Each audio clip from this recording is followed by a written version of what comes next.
start really, really simply. What makes a good vegan cake? Okay, let's do the reverse. Let's do the reverse. What makes a bad vegan cake? Because I don't know about you guys, but I know I've eaten a bunch, and I know I've made some too, okay? So tell me, just shout out some words that describe some really bad vegan cakes you've had. Go on. Dry, stodgy, flat, that's a good one. Heavy, crumbly, yeah, just doesn't quite give you the lift you're looking for. Now, when I started baking, I wanted to set out to create something that wasn't just good enough. I wanted to create something that was as good or even better than traditional baking. I wanted people to come to my market stall at the time, my shop, and buy my cake and go, wow, this is better than the cupcakes I get down my local shop. That was my goal. So I've got to, I work really hard to make sure they're amazing. People go, this is vegan, oh my gosh. All right, so key things we got to remember is not making it dry, not making it stodgy, not making it really crumbly, and making it taste good. Okay, so let's start off with flour, right? You need flour for a cake. Now, you can use self-rising flour, you can use plain flour. Who's got any vegan baking books at home? Yeah? Good. Or a vegan cookbook, which has got a baking section at the back, maybe one of those, yeah? How many of them have been published in America? Pretty much most of them, okay? A lot of them are American. There's not really a lot of vegan baking books from the UK. There are some that are very good, but a lot of them are in the US. So you've got the problem, they do it in that old cup measure, don't they? How big's a cup? Oh, that's if it's a liquid cup. Did you know there is a difference in size and volume between a liquid measure and a dry cup measure? So if you were measuring flour in like a pitcher type measuring cup, it's not like for like. A cup of liquid and a cup, which is being like a little scoopy type of measure, is different. Okay? If you were measuring flour out, you don't scoop it out of the bag and level it off. No, You have to pour the flour in lightly. Now, I'm originally from Canada. I know all this stuff because I was the one messing about in my kitchen because bless my mama, she don't cook so good, okay? Let's just put it that way. She's a very good defroster. So I was desperate to bake like my granny did. So my granny was showing me these tricks. So if you have got yourself a set of American measures, you can get them down Asda, somewhere like that, these cup measures. You pour that flour in. If you get your scales out one day, you've got a bit of time, you pour the flour in lightly and even it off and put it into a bowl and measure it out. Then I want you to take another bowl, scoop the flour from the bag, and pour it in there. You're going to have at least 60-gram difference of more flour. What's that going to end up doing? It's going to make you a drier cake. And this is part of my reason why I think vegan cakes a lot of this time are quite dry, is actually because all of the books we've got are American, and we don't know how to use the instruments. So I'll tell you what we do in my bakery. Part of what we do in my bakery, I start thinking cup measures. I go, 2 cups of this and a half a cup of this and a quarter of this, girls. Then the girls go, oh, okay, Miss Cupcake, and they go and weigh it out. Because they know that's the fail-safe way. So you have my books in weight measures as well as cup measures, so you'll get it both ways. But you might say, okay, hang on, these American books are telling me all-purpose flour. Has anyone come across that stuff? Use plain flour for that. That's the closest one we have. They might say like a fine, refined flour. Our flour is really beautifully refined already, so you don't have to look for anything specialist. You might think, actually, I don't like refined white flour. I want something more wholesome. We even find a nice whole wheat flour, don't you? But the problem with the whole wheat flours are they are denser, okay? So they're going to make your cake denser. But you can mix them, half white, half whole wheat flour, get something in between. And you might even say to me, hang on, I can't do no wheat. Got problems, but I'm celiac. That's fine. There's a lot of really good blend flours out there now. Dove's Organic Brand do a nice self-rising and plain flour, which is using other types of flour like rice flour, potato flours. And then if you really want to get going, like we do at the bakery, you can start mixing up your own flours. But we'll talk about that later. If you've got a question, you send me an email. I'll give you a nice blend mix recipe. Okay, so that's our flours. Now sugar. Here's a big one. Sugar is one of my food groups, okay? So I love my sugar. Now, when I made the jump from being vegetarian for a very, very, very long time to becoming vegan, I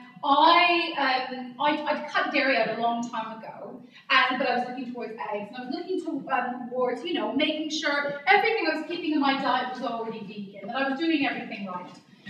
And then I started doing some reading online quite a few years ago, and I heard that sugar wasn't vegan. Who's heard that before? Anyone heard about that? Yeah? Okay. Okay, so then of course I go, whoa, because what happens is some sugars are refined not using, methods that we would like. They're refined using bone char, like charred animal bones. Now to me, that's not vegan. To me, that's not even vegetarian. But I didn't know about this. So I did what I like to do, is I went and I asked questions. I didn't just look online. I contacted Silver Spoon. I contacted British Sugar. I contacted Billington's. Contacted all the sugar manufacturers to say, excuse me, are you using dead animals to give me my sugar? And they explained to me that they are not, but a lot of places do. So here's the situation. In North America, Canada, and other parts of the world, they refine some of their sugar using charred animal bones. But you will be happy to know that in the UK, no sugar manufacturers do that method. So we are entirely safe to eat sugar that is produced in this country and not to worry that it's harming anything along the way. If you're in the States, or if you're eating products that have been imported from the States, some of the sugar that they're using may have been refined using animals. So you need to look deeper into it. I think the statistic I was able to pull out was about 60% of sugar found in the States is refined with animal char. But if you look for beet sugar, rather than sugarcane sugar, beet sugar is never refined with animal char. All right? So, minds at ease, relax. You can invite a bit of sugar. But you might go, okay, you know what? I know, Miss Cupcake, you like your sugar, but I don't like it so much. That's okay. We've got lots of different types of sugar alternatives, don't we? We've got your castor sugars, granulated sugars, all that kind of white sugar, okay? Difference between the two of them is just the size of the grain. So the granulated stuff, you can use that where it asks for castor sugar, but it's going to be a bit more speckly. You'll see it won't melt in the cake as well, okay? But you could also go for something a bit more wholesome, like a brown sugar, a nice deeper color.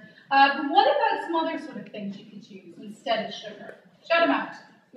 Stevia, excellent. That was actually a new product to the UK. It's been around for thousands and thousands and thousands of years. It's a plant extract that is something like 1,000 times sweeter than sugar is. But in its raw form, it's just not palatable. It's like a green powder. It just blows your head off, a bit metallic in taste. And it wasn't licensed for food consumption in the EU until, I think it was last year. It was for vegetable purposes. Yeah, exactly. So now it's been licensed for food purposes. So all the sugar companies went, but in, because there's no calories in it. And they've produced it in a form that now is usable in baking. So you can find things like Truvia and other brands like that on your supermarket shelves. It is pricey, but it is a great alternative. Xylitol, excellent. We really like xylitol at the bakery. There's one problem with xylitol, and that is it's very expensive. It comes in a granulated form, very similar to the sugar you're going to come up with normally. So you're able to bake it almost like for like in a cake. But it is a bit expensive, but it's a great alternative for especially our diabetic customers when we're making specialty cakes. Agave nectar, agave syrup, my gosh, my breakfast wouldn't be the same if I didn't have some of that on my oats every morning. There are so many different brands in the States, and they're slowly filtering over here. And it's not so much about brands, it's about flavors and varieties. There are so many different varieties. It's found from a cactus plant. And it's the nectar from inside, similar consistency to honey, if you've not come across it, a bit sweeter. So say you want to make a cake with agave instead of using your sugar, that's fine. We tend to do an almost like-for-like measurement. So say you've got 100 grams of sugar, we look at about 90 to 100 milliliters of agave in our cake. Now, the thing you've got to remember about agave nectar is that it has got a higher burn rate than sugar does. Now, that means when you put your cake in the oven, it's going to get really, really brown much quicker. So what you need to do is turn the oven down, good sort of 20, 30 degrees, and cook it for longer. Okay? And that's going to create a beautiful cake. You're going to find it domes a bit more in a cake than a normal cake was sort of round. This will go a bit peaky. That's absolutely fine. It's going to create this beautiful caramel flavor, which is to die for.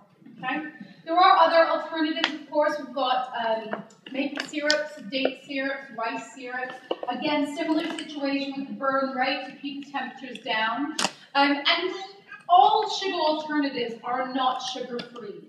Just keep that in mind, especially if you're cooking for somebody who's diabetic or is trying to watch their old waistline. So things like your stevia, your xylitol. You can get artificial sweeteners, you know, the chemical in a box, right? Your Splendas and stuff. They are useful if someone is absolutely cannot have any sugar in their diet and wants to replicate the taste as close as they can. But again, it is just chemicals. There's nothing good for you in there. All right?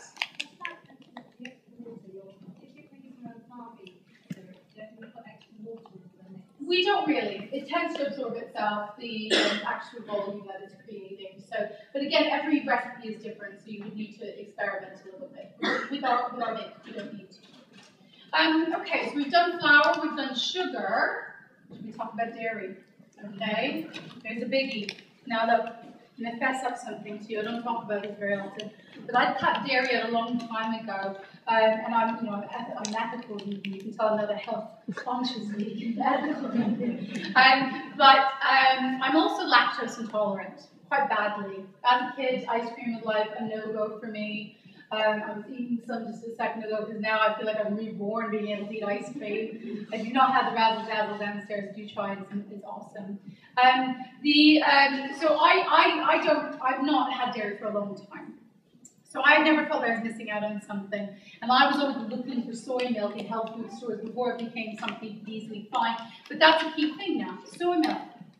Get it down at Starbucks. You know, honest to goodness, everyone, I was in a tiny, tiny cap in the middle of West Wales. And I just thought I'd ask. I said, you wouldn't have soy milk. I went, sure, sweetened or unsweetened. And I almost fell off my chair. Okay? So soy milk is everywhere. Soy milk is a brilliant product for baking for two reasons. One, you can substitute dairy milk like for like. Okay, it doesn't create extra flavor like a lot of the other milks do, the plant-based milks. But what is also very cool about it is when you add acid to it.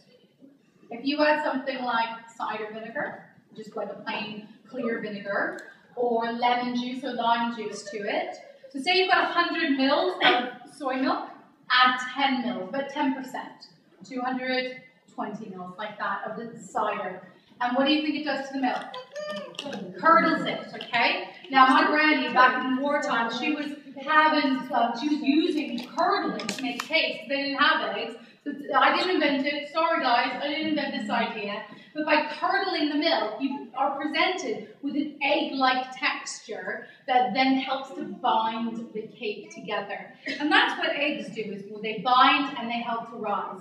So you've got the soy milk, which replaces the dairy, but then you can also, by adding a splash of vinegar, substitute the eggs. Now, a lot of people say to me, sweetie pie, I'm allergic to soy. Or I don't want to have soy because, you know, it's something that I'm trying to cut out of my diet because of different reasons. I said, okay, our next go to the bakery is rice milk. Okay? The rice milk is a much thinner milk. It doesn't curdle in the same way, but it doesn't present a flavor, and it's very light in baking. So I do recommend rice milk next. There's lots of other milks you can use. Tell me, what are they? Almond milk. Oh, that's quite funny. Everyone said that right away. That's clearly a favorite. Almond milk, hazelnut milk. Coconut. Oh, baby, I love my coconut milk. Absolutely. What else? Oat milk. Absolutely.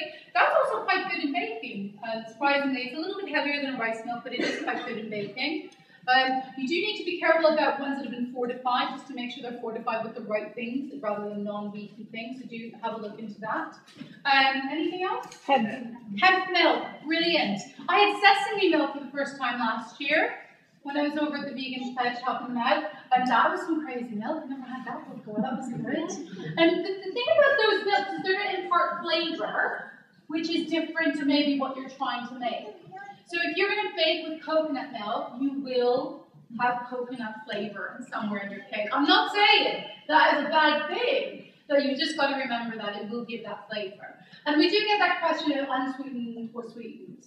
Now, it just depends how much sugar or other sweetener you're putting into your cake. Because if you are adding a sweetened milk, it adds an element of sweetness to the bake. So just play around a little bit with that. Now, people get their heads around the milks, but they struggle to get their heads around the butter replacement. What are we going to use? Well, nowadays it's not so hard. There's a lot of amazing products out there for you. You've got different choices. You can use something, because what is butter? Butter is a dairy, but mostly it's a fat. And that's what you're trying to replace in the cake. So what we do in most of our cakes is we use vegetable oils instead of hard processed fats. Now when I say vegetable oils, you can pick and choose. There's so many. Rapeseed oil is brilliant. Not so much the cold pressed, high quality, really expensive stuff, because that tastes really distinct. Vegetable oil, canola oil, safflower oil, sunflower oil, all of those oils will be brilliant in your cakes and produce a really light, beautifully moist sponge. But you've got to remember that you can't just, if a recipe says 100 grams of butter, you can't just throw in 100 grams of oil, because they're a different amount, because one is liquid, one is solid, so you need to play around a bit with that. But you could go for hard margarines as well. There's a bunch of different brands you can get, and some of them are sunflower-based or soy-based, but they do melt much, much quicker. And if anyone saw that little tally program we were on making our cupcakes, we were fighting a losing battle because it melts so much quicker than butter does. So you can use it frozen, take it from the freezer, chop it up, and then start whipping it together. And that way you've got a bit of a fighting battle before it goes inside the oven. Another secret ingredient in vegan baking is hard white fat, or if you've seen in your American cookbooks, something called shortening. Okay, so think of lard, but a vegetable source of it. The brand that is easily found around here is called Trax. And if you ever wondered why this cupcake's icing or frosting is like that, it's because we use some volume of that rather than just using a margarine. Because if you use a margarine to make buttercream icing, it will melt very quickly. The hard vegetable fats will help it to stand up. It tastes like nothing, so you don't want to use a lot of it, but it does give it that stability. But we're missing out a really amazing ingredient, which is called coconut oil. Who's played around with that stuff? Oh, baby. Now, I'm a big, big fan of this magic ingredient. Cold, it's hard. Awesome. Warm, it's liquid. Think of the possibilities. The problem is you would need to constantly keep things refrigerated. So if you've made a cake, you made icing with coconut oil, you need to keep it at that level so it stays in that firm state. It's an amazing, helpful, great ingredient to use. And my feeling is if more people use it, the price will come down. This is what I'm hoping. We would love to use it in all of our baked goods, but it would just set the price skyrocketing for everything we make. So we can't. You can also add fats, doing old-fashioned tricks that all vegans know about, avocados. You could use tofu, lots of different things to put in there. Should we move on to eggs? A little bit of time. Are we bored yet? We're okay? We're making notes? You can take my email address if you forget anything, guys, okay? Just send me an email. Eggs. I'm going to have to refer to my little cheat sheet. I didn't look at it all the time, but that's good, isn't it? Yeah. It shows you I do know what I'm talking about. It's no one else looking here. As I was saying about the whole egg thing, this is what people can't get their head around. You use a set of eggs. And I tell them, nothing. Because that's mostly what we use is nothing instead of eggs. It's a question of how we make the cake.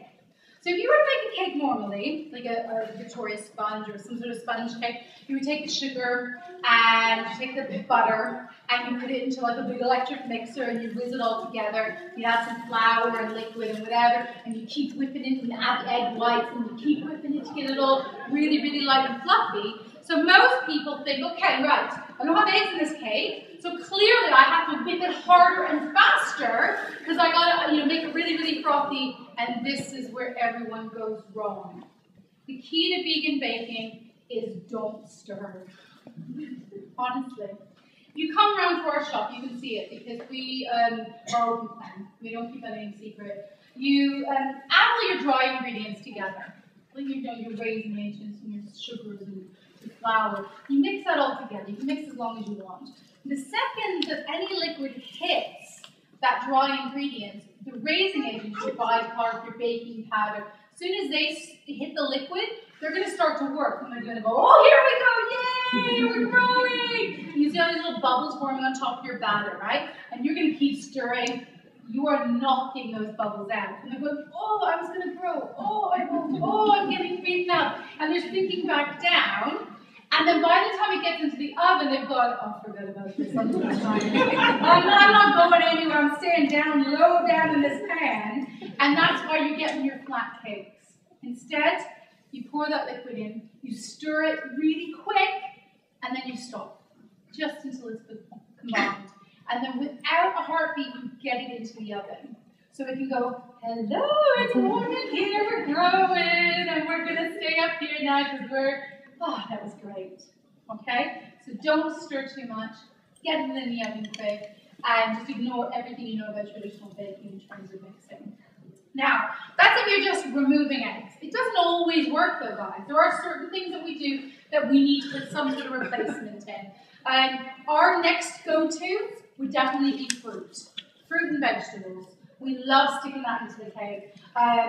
You might see in your American cookbooks applesauce, right? Key ingredient. Everyone loves the applesauce in America. If you've not been there before, you don't realize how much we love our applesauce. We eat it like you would a pot of yogurt, okay? Like we buy pureed apples. It is nothing like the Bramley putting it with the meat kind of thing you guys do over here. It is a totally different beast. If you want to make applesauce, the easiest thing to do, and please don't hate me for this, but I like things to be simple. You get yourself a tin of apples. This way you don't got to peel them. You don't got to core them. You take the tin, you open it up, you dump it in a pot, you stir it up on the stove till it breaks itself down. Don't add any water or sugar or anything. It'll break itself down. You can help with potato masher if you want. Boom, applesauce.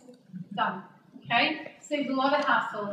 It won't taste as good as you've gone out to the orchard and you've picked your apples, you've brought them home lovingly. Yes, I know that would taste better, but this is a simple technique. And so you want to use, I think I'm going to say a quarter cup, but I have to look at the milliliters here of replacements. Yeah, it's about 30 grams, 30, 50 grams of applesauce. 30 to 40 grams is about 1 egg. That's a good measure, okay? So a quarter cup. If you don't have apples, no problem, you can use pears. Do the same sort of trick, break it down the same way. We love pumpkin in this cupcake, so squashes, pumpkins. Because think about those kind of bananas, but everyone's made a cake with a mashed banana, right? That's the vegan little trick we pull out of our bag. But what's the problem with bananas? Everything tastes like banana cake then, right? Okay? Which is great if you're making a banana cake, but not so good if you just want to make a chocolate cake. So apples and pears don't really impart the same sort of flavor. Carrots are great as well. They add that moisture into them. So that's why all those banana cakes and carrot cakes and apple cakes and everything are always so moist, is because it's added moisture to it. Silken tofu, same sort of volume amount is great, but you need to be careful too much and it tastes like tofu. And I find it harder to convince someone to eat your cake if there's tofu in it for whatever reason, they don't get it. But that's an old-fashioned trick. But when we are making brownies, we use something else. Because when you think about brownies, not only do you want it to be moist and dense and beautiful and yummy, at the top of brownies there's kind of a crackly, crusty little bit that happens. And there's one replacement that actually creates that by nature, and it's flaxseed. So flaxseed, or, as it took me months to figure out, linseed, same thing. Oh, why doesn't tell me? You can get it ready milled or ground up, because you know me, I like my convenience, right? Or you can ground them yourself. Take about a tablespoon of flaxseed and about 2 or 3 tablespoons of water, whisk it together, leave it for 10 minutes, and all of a sudden you have this really gluey substance. Throw that into your recipe for the equivalent of 1 egg. And the key about flaxseed is the flaxseed doesn't disappear. You will always have little bits of flax throughout the cake, which is why I don't really want little bits of flax in my Victoria sponge cake, but I don't mind it in my brownie because I can't see it. You know what I mean? But hide the goodness in my cake, I said. And so we think it's really good in layer cakes and stuff like that. And there is, of course, egg replacer. Has anyone ever played around with a bit of commercial egg replacer? It's not as scary as you think it is. It's just a collection of different starches, tapioca, maize, things like that. But they've measured it all out, and when added with water, it can create a very frothy egg white type of effect. And it does work. It really does work. But again, very expensive, right? And you kind of think, well, if I could put some flaxseed or fruit in my cake, shouldn't I do that? That's just our thought. But there's one product I just think is the best in, and that's cookies. Because you know, our cookies, we like a hard, like crunchy on the outside, but soft and gooey on the inside. And that's when the egg replacer really works in well. That's unlike flaxseed and unlike soy milk with cider vinegar, where you want them to sit for 10 minutes. You mix together that egg replacer, boom, you use it straight away, or else it's going to lose all of its air. Okay, so only add the water to that very last minute to get it all rocking and rolling. And those, I would say, have I missed anything else? Fruit, tofu, nothing, commercial, oh, yogurt, right? Soy yogurt, coconut yogurt, brilliant. Again, a similar amount, about a quarter cup or 30 to 40 mils, and that will replace an egg in a heartbeat as well. Sorry? About, if we're doing milliliters, about 30 mils to 40 mils of yogurt. The key thing here is, guys, is that it's not, there's no right or wrong in baking. You can play and play, and that's how I've done 150 varieties of cupcakes, because I just continue to play and experiment with flavors. We come up with new recipes all the time because we're passionate about food and about experimenting. So if something goes horribly wrong in the bakery, we go, right, that's not apple fritters, but my gosh, is that a wonderful, beautiful apple pudding we've just made. So you can always find a different name for whatever you've baked. Now, you might have some baking problems, some things that aren't rising or rise too well or aren't doing something. So I'm going to turn it over to you guys now to possibly ask me some questions.